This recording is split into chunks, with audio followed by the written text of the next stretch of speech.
അപ്പൊ എനിക്ക് നല്ല വയറുവേദനയും നടുവേദനയും പിന്നെ ശരീരവേദനയും എല്ലാമുള്ള ഒരു പീരീഡ്സ് സംഭവമാണ് എനിക്കുള്ളത്. അത് ഫസ്റ്റ് മുതൽ തന്നെ എനിക്ക് അങ്ങനെയാണ്.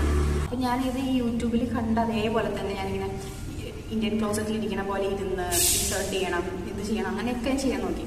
അപ്പൊ എനിക്ക് എത്ര ചെയ്തിട്ടും ഈ ഒരു സീ ഫോൾഡ് എന്ന് പറഞ്ഞ സംഭവം, ഇങ്ങനത്തെ സംഭവം എനിക്ക് ആവുന്നില്ല. അപ്പം എനിക്ക് ആവുന്നില്ല മീൻസ് വെക്കുമ്പോൾ അതിങ്ങനെ വിടർന്ന് പോകണം, അങ്ങനെ കുറേ പ്രശ്നങ്ങളുണ്ടായി.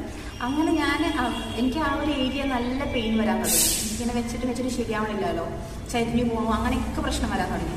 എനിക്ക് ആകെ ഒരു ഭയങ്കര ഞാനിങ്ങനെ പാനിക്കായിട്ട് അറ്റത്ത് നിൽക്കുക. ആരോടും പറയാൻ പറ്റില്ല, വീട്ടിൽ അമ്മേനെ അറിയിക്കാനും പറ്റില്ല, ഒന്നും പറ്റില്ല. കാരണം വേണ്ടാന്നാണല്ലോ പറഞ്ഞത്. ഞാൻ എന്നിട്ട് ഫസ്റ്റ് ഡേ പീരീഡ്സ് നല്ല വയറുവേദനയും അത്യാവശ്യം ഫ്ലോ ഒക്കെ ഉള്ള ദിവസം തന്നെ ഞാൻ വല്ലതും ഭയങ്കര മെസ്സാക്കി ഞാൻ.